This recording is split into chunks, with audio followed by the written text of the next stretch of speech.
You're listening to Puma Podcast. Pinagsamantalahan ako ni Pastor Kibuloy bilang menor de edad na pinaniwala nila ako na hindi dapat questionin ang pagsasamantala niya dahil mali na questionin ng ama. Sabi niya, parte daw ng trabaho ng Ministry of the Pastorals na imasahe si Kibuloy.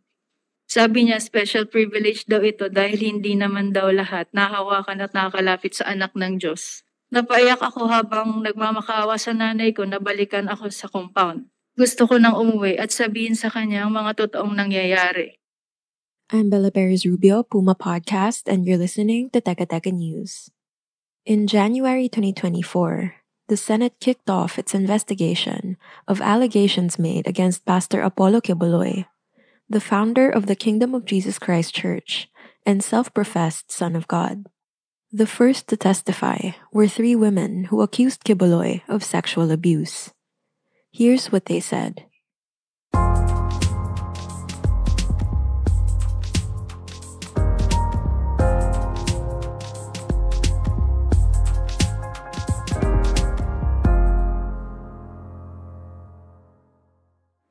About 21 years old. It was the 2014. And where did you stay? I stay in a dorm, like a building, a separate building. And most of the people there was Ukrainian. The witness you're hearing goes by the alias Sofia. She's one of 2 Ukrainian women who recorded their sworn testimony for this hearing. At first, our relationship was very good, very warm, very friendly. I didn't feel everything like, oh, he's like me, there's nothing about that. And transfer me in one room. I live with the Jack Roy.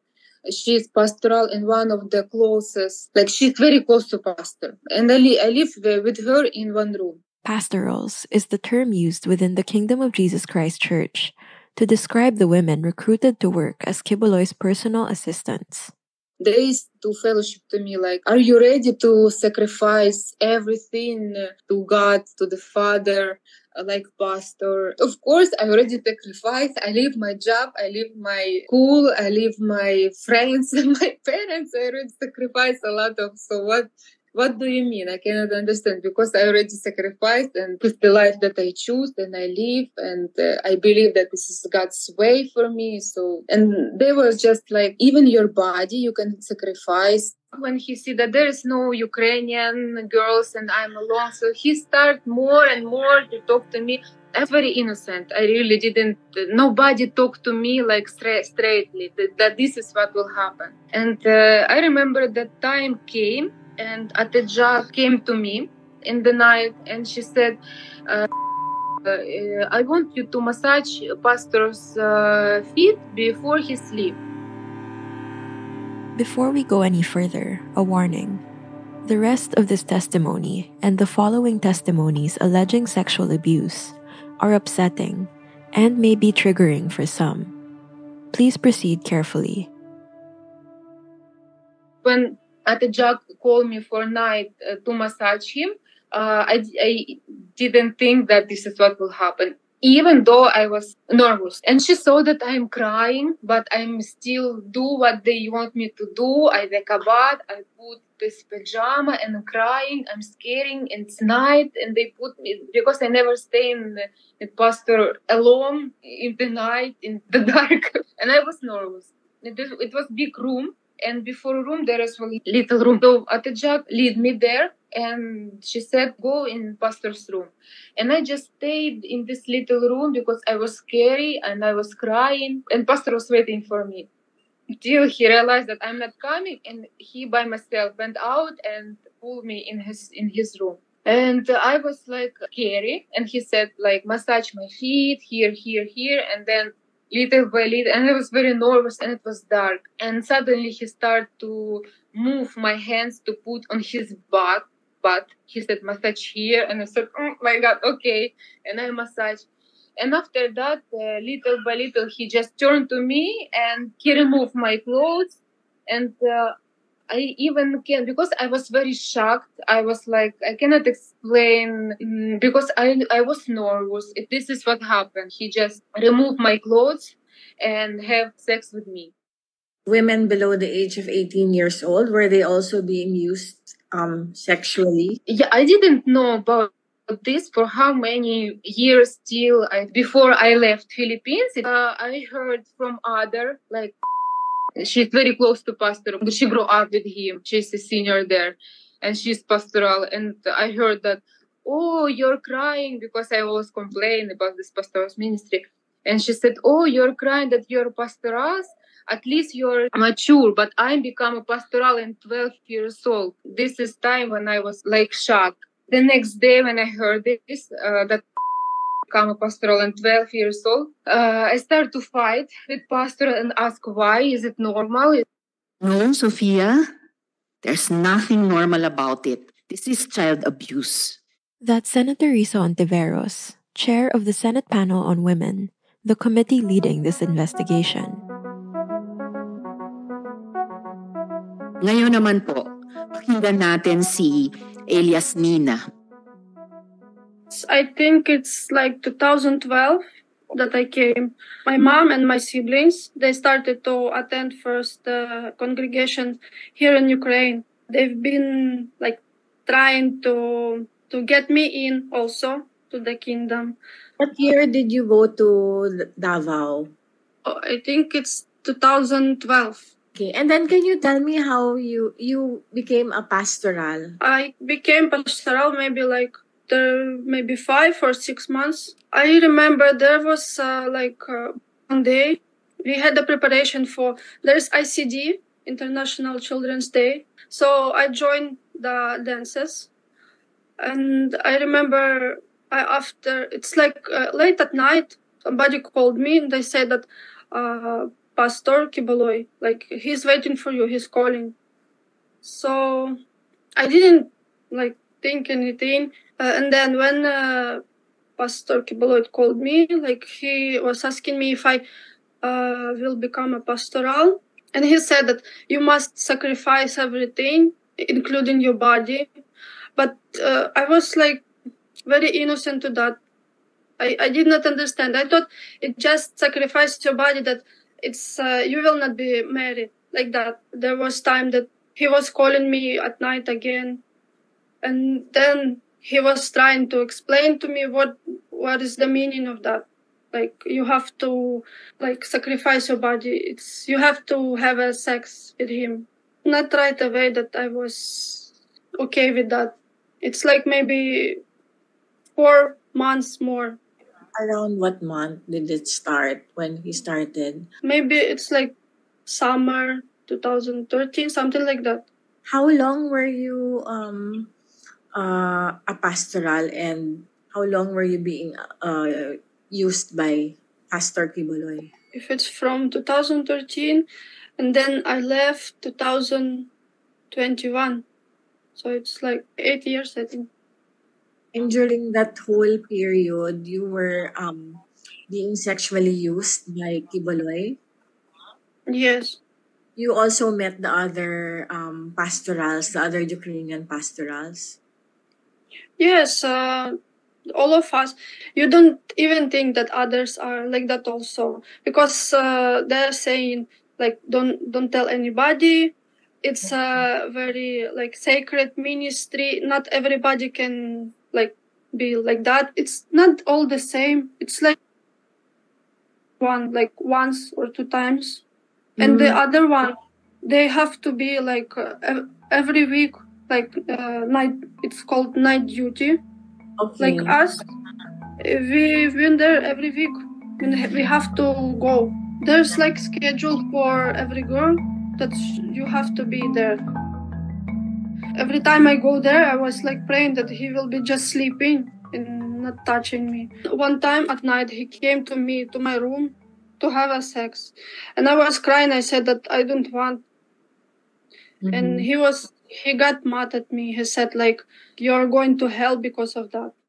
To prove that they were once part of the KJC, the 2 Ukrainian women, whose testimonies you just heard, provided Senator Risa Ontiveros' office with several group photos of them with Kibaloy and other church members. These photos were flashed on screen during the Senate hearing, with the witnesses' faces blurred out. We'll pause here. More from the hearing when we return.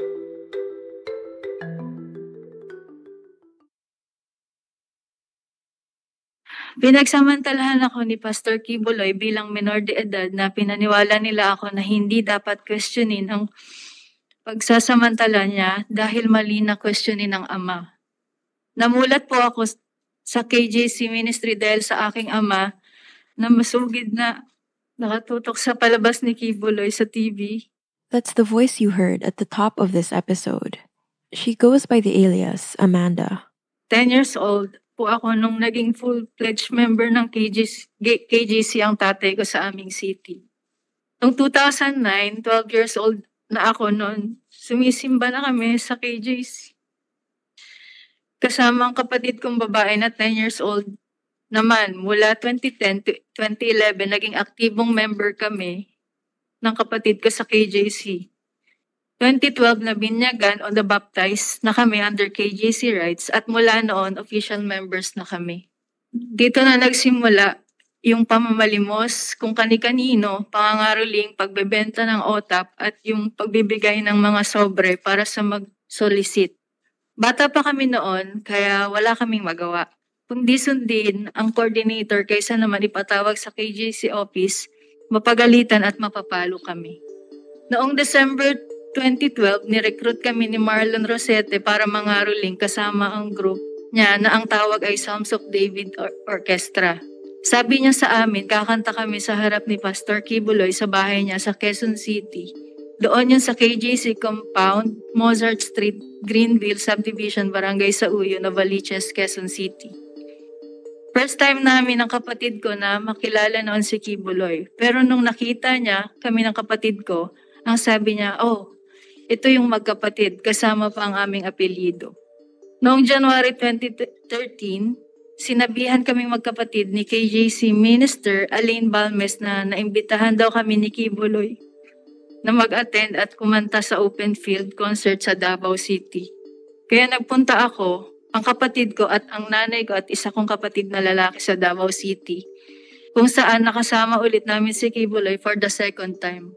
Pagkatapos ng concert, inimbitahan ako na maghapunan kasama si Kibuloy, kasama ang isang babae na si Ingrid Canada. Doon ni-recruit kami ni Ingrid, kami ng kapatid ko na maging full-time workers. Ang sabi sa amin, bibigyan kami ng libreng paaral sa Jose Maria College or JMC. At magkakaroon ng allowance, may free board and lodging. Ang sabi pa, magiging party daw kami ng choir group ni Kibuloy at makakasama daw sa mga palabas niya sa live TV. Makakasakay daw kami sa eroplano ni Kibuloy, makakapag-travel daw kami ng libre at doon po pumayag ang aking ina. Noong July 2013, 16 years old na ako nito, na-promote kami bilang close-in pastoral. Sa puntong ito, nilipat kaming magkapatid sa isang dorm sa loob ng KJC Davao Compound. Pagtungtong ko ng 17 years old, mas naging masela na ang ipinapagawa nila. Tanda ko pa September 1, 2014 kasi kakatapos lang ng tribute program ng KJC, tutulog na sana ako pero sabi ng isang kasamang pastoral worker, magpunta daw ako sa dining area ng Bible School dahil pinapatawag daw ako ni Jacqueline Roy. The first witness we heard also mentioned a Jack Roy or Ate Jack in her testimony. Ang sabi niya sa akin, Amanda, connection mo ito sa amahan. Privilege na mapabilang sa pastoral, isanctify mo ang sarili mo. Sabi niya, parte daw ng trabaho ng Ministry of the Pastorals na imasahe si Kibuloy. Sabi niya, special privilege daw ito dahil hindi naman daw lahat nahawakan at nakakalapit sa anak ng Diyos. Sabi niya pa, wag ko daw pagdudahan ang anuman ng mangyayari sa loob ng kwarto kasama si Kibuloy. Basta ibigay ko lang daw ang sarili ko. Maghanda daw ako, maligo, mag-toothbrush. Sinabihan pa akong mag-blow dry ng buhok. Litong-lito ako noon pero sumunod na lang ako.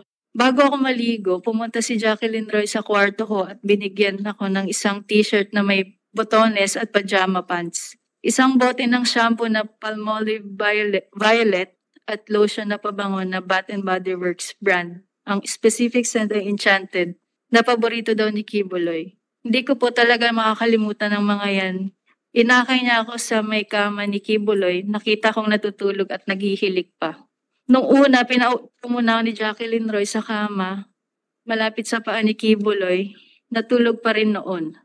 Pinakita ni Jacqueline kung paano daw imamasahe si Kibuloy. Sabi niya unahin ko daw sa paa. Nakinig lang ako habang dinedemo niya. Tapos sabi na lang ni Jacqueline, hintayin ko na lang daw na sabihin ni Kibuloy kung anong sunod na gagawin. Sabi niya hanggat walang sinasabi si Kibuloy na pwede na akong umalis, hindi ako dapat lumabas ng kwarto. Matapos siyang magbilin, lumabas na siya ng kwarto. Pagkaalis ni Jacqueline, sinimulan ko na yung pagmamasahe hanggang sa namasahe ko na ang paa at likod niya. Inaantok na ako that time kasi halos 1 a.m. to 2 a.m. na po siya. Gising na si Kibuloy nito tapos sinabihan niya ako na umupo daw sa gitna ng kama. Sumunod lang ako sa instruction, umupo ako na naka-cross legs, tumayo siya at umupo sa harap ko. Sinimulan niyang tanggalin ang butones ng t-shirt ko hanggang sa tuluyan niya tinanggal ang buong t-shirt ko. Sabi niya, tumalikod daw ako. Sumunod lang ako doon at tinanggal niya ang aking bra. Pagkatapos hinawakan niyang balikat ko at hinila pahiga sa kama. Nung nakahiga na ako, pumaibabaw sa si Kibuloy tapos Amanda's descriptions became more graphic and detailed from here. We chose to cut out the parts we found to be most upsetting. The full versions of all 3 testimonies are available to watch on the Senate's live stream of the hearing. pagkatapos ay tuluyan na akong pinagsamantala ni Apollo Kibuloy nung siya ay natapos na. Pumunta siya sa CR. Tulala pa rin ako, nakatitig lang sa kisame. At dito nagsimula na akong umiyak. First time ko kasi ito. Ang dami kong tanong pero inisip ko na lang para makampante na baka ito ang kalooban ng Ama sa buhay ko. Pagkabalik ni Kibuloy galing CR, inutusan niya akong magdamit na ulit. Umupo ako sa sulok ng kama at patuloy ang pag-iyak ko. Tapos tinawag ako ni Kibuloy. Sabi niya, Amanda, umiga ka dito sa tabi ko at matulog ka na. Natulog akong nakatalikod sa kanya pero niyakap niya ako at humawak pa sa dibdib ko. Pagdating ng alas 6 o alas 7, pinabalik na ako sa kwarto ko. Sinabihan niya pa ako, mamaya paggising mo ng maaga, huwag kang lalabas sa main na pinto. Doon ka sa likod sa garden. Tumango lang ako at sinabing, opo. Nais ko lang bigyan diin na minor pa ako noong nangyari ang mga ito. Mula noon ay inobserbahan ko na ang mga miyembro ng close-in pastorals. May isang pastoral lagi na maliligo, magbibihis at gagamit ng kaparehong shampoo at body wash na ginagamit ko. Tulad rin sa naranasan ko, babalik ang pastoral mga alas 6 o alas 7 ng umaga. Mula noon, gusto ko na talagang umuwi sa amin. Hindi ko naintindihan ng KJC ministry. Noong 2016, may misa sa open field sa loob ng compound ni Kibuloy. Habang nangangaral siya, hiniram ko ang telepono ng isa ko pang kasamahan at tinawagan ko ang nanay ko na saktong nasa airport noon. Napaiyak ako habang nagmamakawa sa nanay ko na balikan ako sa compound. Pagdating niya, napaiyak ako ulit. Nang hingi ako ng pamasahe kasi sabi ko, gusto ko nang umuwi at sabihin sa kanya ang mga totoong nangyayari. Pagkaalis ko sa KJC, pumunta naman ang nanay ko sa Davao City para i-rescue ang kapatid ko. Pinahirapan nila ang nanay ko. Pero dahil minor ang kapatid ko, sa kalaunan ay na-release din siya. Ang masasabi ko lang, sobrang traumatic ng pinagdaanan ko sa loob ng KJC compound. Hanggang ngayon, hindi pa rin ako naka-recover. Hindi nila nilalabas ang aking transcript of record sa JMC. Kibuloy is the founding president of Jose Maria College. Dahil may utang daw kaming tuition, kami ng kapatid ko. Samantalang una pa lang sinabi nila na kami ay scholar. Nakipag-ugnayan na rin ako sa mga dating pastoral na hindi na rin kontaktado sa KJC. Ibinahagi din nila sa akin ang kanilang mga kakilakilabot na karanasan sa loob. So, anong naging impact niyan sa buhay mo? Kasi alam naman natin, tuwing mag-aaral tayo, magtatapos, yung TOR na yon kailangan natin para either patuloy na makapag-aral or kung tapos na talaga, makapagtrabaho. So, anong impact na pati TOR mo nasa kamay pa rin ng JMC? sobrang naapektuhan po ako nun kasi nung bata pa po ako, pangarap ko po talagang makapagtapos. Yun po yung pride ko talaga. Tas nung hindi ko nakuha yung TOR ko, parang gumuho yung mundo ko. Tas buti na lang po ngayon, kahit papaano, may nakukuha pa ring trabaho kahit hindi nakapagtapos. Pero kasi, isa kasi sa pride ko yung makapagtapos po talaga. So, at this point, gusto ko lang mag-address ng isang closing statement kay Pastor Quiboloy mismo. Kayo, Pastor, ang dapat humarap sa susunod na pagdinig because you are being subpoenaed by this committee. Hindi po kayo anak ng Diyos na exempt sa otoridad ng Estado. Kahit ang Korte Suprema ay walang kapangyarihang pigilan ang anumang inquiries, ganitong inquiries ng Senado at ang pag-require sa mga taong humarap dito. Sinasabi nyo, Pastor, na marami kayong makapangyarihang kaibigan. But, like any ordinary witness, you, of course, can invoke the right against self-incrimination only when and as the possibly incriminating question is propounded. Kawalan ng galang sa buong institusyon ng Senado ang inyong pagtangking humarap. Higit pa, di po ito religious persecution. Ito'y pagsisiyasat sa paggamit, sa paniniwala, pananalig o pananampalataya ng iba para gumawa ng mga suklam-suklam na abuso at pinsala sa mga taong binaluktot ang paniniwala, tinanggalan ng lakas at pinagsamantalahan. Quiboloy has refused to appear at the Senate hearing, the first local investigation of the allegations made against him. The Senate Women's Panel has issued a subpoena calling on him to attend. In a statement posted online, the pastor said he refused to partake in a, quote, bogus hearing with, quote, bogus witnesses. The allegations made by the witnesses, including solicitation for bogus charities and the sexual abuse suffered by pastorals during quote-unquote night duty, line up with the modus laid out by the U.S. Federal Bureau of Investigation, or the FBI, when it put Quiboloy on its most wanted list last February 2022. In 2021, he was indicted by a federal grand jury in California for conspiracy to engage in sex trafficking by force, fraud and coercion and sex trafficking of children, sex trafficking by force, fraud and coercion, conspiracy, and bulk cash smuggling. And that was today's episode of Teka Teka News. Again, I'm Bella Perez Rubio. Pidoy Blanco edited this episode. Our executive producer is Jill Caro, and our senior news editor is Veronica Uy. If you found this episode useful, share it with a friend or two. And thanks for listening.